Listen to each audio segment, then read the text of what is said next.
حامدا و مصلیا اما بعد فاعوذ باللہ من الشیطان الرجیم بسم اللہ الرحمن الرحیم۔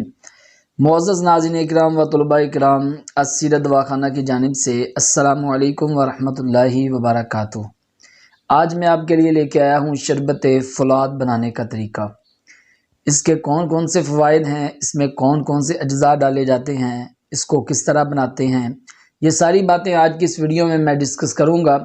اس سے پہلے کہ میں سبق کی جانب بڑھوں، ایک چھوٹی سی گزارش میں آپ سے کروں گا۔ اللہ کی رضا پانے کے لیے، ثواب حاصل کرنے کے لیے درود پاک کی فضیلت سن لیں۔ اللہ کے آخری نبی حضور خاتم النبیین صلی اللہ تعالیٰ علیہ وآلہ وسلم نے ارشاد فرمایا کہ جس نے مجھ پر ایک مرتبہ درود پاک پڑھا، اللہ پاک اس کے لیے ایک قرات اجر لکھتا ہے۔ تو جلدی کیجیے، آپ بھی پڑھ لیجیے، صلو علی الحبیب صلی اللہ تعالیٰ علی محمد صلی اللہ تعالیٰ علیہ وآلہ وصحبہ وبارک وسلم۔ معزز ناظرین کرام، آج کا ہمارا ٹاپک ہے شربت فولاد۔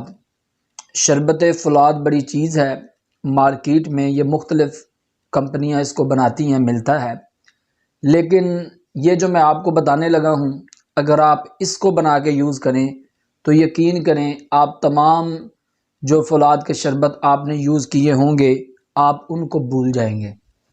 تو آئیے سب سے پہلے آپ اس کے اجزاء سنیں کہ اس میں آپ نے اجزاء کون کون سے ڈالنے ہیں، اس کے بعد اس کی ترکیب تیاری، اور پھر اس کے کون کون سے فوائد ہیں، یہ ساری باتیں آج کی اس ویڈیو میں آپ کے ساتھ ڈسکس کروں گا۔ اس میں آپ نے مجیٹ ڈالنا ہے 5 تولے، تخم کاسنی آپ نے ڈالنی ہے اس میں 10 تولے، اور مکو دانہ اس میں آپ نے ڈالنا ہے 10 تولے، اور کشتہ فولاد آپ نے اس میں ڈالنا ہے صرف 2 تولے، اور آملے کا چھلکا یہ آپ نے لینا ہے 10 تولے، چھلکا نارنج یہ آپ نے لینا ہے 10 تولے، اور چینی آپ اس میں ڈالیں گے 6 کلو، اور ریڈ کلر جو ہے وہ آپ ایک پیکٹ جو ہے وہ آپ لے لیں۔ اب آپ نے کیا کرنا ہے کہ تمام جڑی بوٹیوں کو جو ہے وہ آپ نے اچھے طریقے کے ساتھ صاف کر لینا ہے۔ چینی کے علاوہ اور کشتہ فولاد کے علاوہ آپ نے ساری چیزوں کو آپ نے کوفتہ بیختہ کر لینا ہے۔ اچھے طریقے کے ساتھ آپ کوفتہ بیختہ کر لیں، اور اس کے بعد آپ 6 کلو پانی میں ان ساری چیزوں کو آپ جو ہے وہ بھگو دیں 12 گھنٹے کے لیے۔ جب 12 گھنٹے جو ہے وہ مکمل ہو جائیں، یا پھر آپ رات کو رکھ دیں اور صبح جو ہے آپ بنا لیں، یا پھر آپ نے صرف 12 گھنٹے جو ہے وہ پورے کرنے ہیں۔ جب 12 گھنٹے جو ہے یہ بھیگ جائے، اس کے بعد اس کو آپ جو ہے وہ چولہے پہ چڑھا دیں۔ اب آپ نے اتنا پکانا ہے کہ جب یہ 6 کلو پانی جو ہے یہ 4 کلو رہ جائے، تو اس کے بعد آپ نے اتار کے اب ہاتھ سے آپ نے جڑی بوٹیوں کو مسل لینا ہے اچھے طریقے سے، تھوڑی سی طاقت لگا کے، تاکہ اچھے طریقے کے ساتھ جڑی بوٹیاں جو ہیں وہ اس میں شامل ہو جائیں۔ اور اس کے بعد آپ نے اس کو پن لینا ہے، اور پننے کے بعد آپ نے پھر اس کو 3-4 گھنٹے کے لیے آپ نے اس پانی کو چھوڑ دینا ہے، تاکہ جو جڑی بوٹیوں کے باریک ذرات ہیں وہ نیچے بیٹھ جائیں۔ اب اس کے بعد جو ہے آپ نے پھر اس کو پن لینا ہے۔ اب اس کو پننے کے بعد اب آپ اس طرح کریں گے کہ اب آپ اس میں 6 کلو چینی ڈال لیں گے، اور چینی ڈال کے آپ پکانا شروع کر دیں گے۔